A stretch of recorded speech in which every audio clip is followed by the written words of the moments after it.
प्रणाम। आप सभी आनंद में होंगे। आज हम एक ऐसे विषय पे बात करते हैं, वो किसी भी भगवान को मानने वाले हो, किसी भी गुरु को मानने वाले हो, किसी की भी उपासना करने वाले हो, सबकी अपनी अपनी रुचि और अपना अपना आनंद।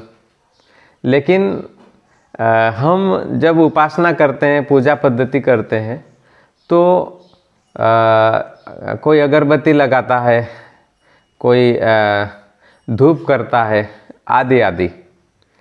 तो क्या रियल में ये करना चाहिए या नहीं करना चाहिए?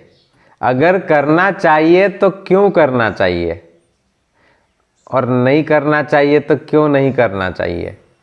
क्या रियल में धूप की आवश्यकता भगवान को है? क्या रियल में अगरबत्ती की आवश्यकता भगवान को है? अगर है तो क्यों है?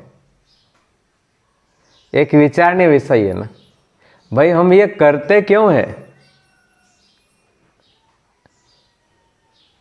एक इसके पीछे का लॉजिक क्या है, विज्ञान क्या है? आप क्यों अगरबत्ती लगाते हो? क्या रियल में भगवान खुश होंगे अगरबत्ती लगाने से, धुआं करने से? कभी आपने सोचा लगाते क्यों हैं? मैं आज इसी विषय में खुल के आप लोगों से मैं बात कर रहा हूं। क्यों? ये पुरानी परंपराएं हैं, सदियों से ये परंपराएं बनी आ रही है। कभी आप लोगों ने सोचा कि अभी तो चलो फैक्ट्रियां हो गई है, तैयार मार्केट में प्रोडक्ट मिल रहा है, लेकिन जिस समय फैक्ट्रियां नहीं थी, जिस समय ऐसा कोई तैयार चीज नहीं मिलता था, उस समय क्या करते थे और क्यों करते थे? हर व्यक्ति चाहता है कि घर में बेस्ट एनर्जी बनी रहे, प्रसन्नता बनी रहे, आनंद बना रहे, और जब पूजा में बैठते हैं तो मन लगना चाहिए, एक वातावरण में पॉजिटिविटी आए, उसके लिए ये सारी चीजें करते हैं। लेकिन क्या जो आप कर रहे हैं उस चीज से आपके वातावरण में पॉजिटिविटी आ रही है? क्या आप जो कर रहे हैं उससे आपके शरीर को कोई लाभ हो रहा है? कहीं ऐसा तो नहीं कि आप जो कर रहे हैं उससे आपका शरीर खराब हो रहा हो, आपके भीतर बैठे हुए परमात्मा भी बोर हो रहे हो या परेशान हो रहे हो? कहीं ऐसा तो नहीं है कि आप दुनिया भर की केमिकल वाली अगरबत्तियां जो आपके स्वास्थ्य को खराब करे, आपके फेफड़ों को खराब करे, कहीं ऐसी चीज का उपयोग तो नहीं करते हो? अगर आप नेचुरल चीजों का उपयोग करते हो तो बहुत बढ़िया। आप औषधियों से धूप करते हो तो बहुत बढ़िया।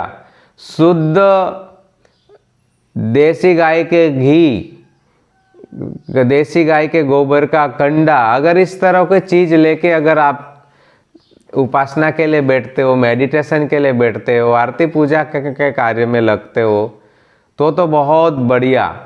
लेकिन आप अगर फैक्ट्रियों में तैयार हुई चीजें, जिसके अंदर विशेषकर दुनिया भर के केमिकल मिलाई हुई चीजें, अगर आप पूजा में जलाकर अगर आप बैठते हो तो आप अपने शरीर के दुश्मन हो, आप प्रकृति के दुश्मन हो, आप वातावरण बिगाड़ने के पीछे के भी आप एक खुद उसके जिम्मेदार हो।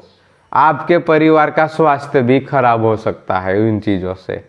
इसके लिए विशेषकर इस बात का ध्यान रखें कि आप जो घर में धूप कर रहे हो, जो आप अगरबत्ती जला रहे हो, वो नेचुरल होना चाहिए। धूप बत्ती जला रहे हो, वो नेचुरल होना चाहिए, केमिकल रहित होना चाहिए। तो आपके घर में बहुत अच्छी पॉजिटिविटी रहेगी। आप सोचेंगे कि आजकल तो बाजार में केमिकल वाली चीजें मिलती है, हम नेचुरल चीज़ें कहाँ से मिले? देखो बहुत सारी गौशालाएं इस तरह की चीज़ें बनाती है, हम भी बनाते हैं, हमारे पास भी बहुत सारी गौ माताएँ हैं। हम बिना केमिकल, बिना उससे शुद्ध गूगल, जो हमारे गाँव में, हमारे यहाँ के जो आदिवासी लोग हैं वो गाँव से कलेक्ट करते हैं शुद्ध गूगल, और हम कई प्रकार की जड़ी बूटियाँ डालकर हम हाथ से ही हम धूप बत्ती का तैयार करते हैं, और वो धूप बत्ती लोगों को देते हैं। जो लोग ऐसा चाहते हैं उन लोगों को देते हैं।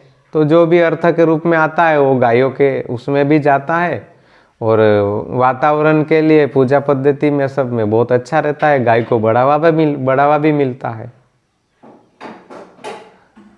तो आज से आप अगर इस तरह की चीज़ें करते हो, केमिकल वाली चीज़ें, तो आप बंद करके धूप बत्ती का प्रयोग कीजिए, अच्छी चीज़ों का प्रयोग कीजिए, वातावरण को पॉजिटिव बनाएंगे, इस तरह की चीज़ों का प्रयोग करेंगे। और नहीं मिलती हो तो हमसे भी आप मंगवा सकते हैं। हम इसी वीडियो के नीचे जो नंबर आएंगे या जो लिंक दिया जाएगा, आप वहाँ से आप ऑर्डर कर दीजिएगा।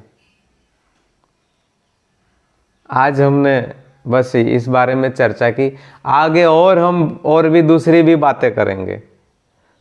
आप फूल के बारे में, मंदिर के बारे में, हम उसके लॉजिक के साथ साइंटिफिक गणित के बारे में हम कई सारी चीज़ों के ऊपर भी बात करेंगे।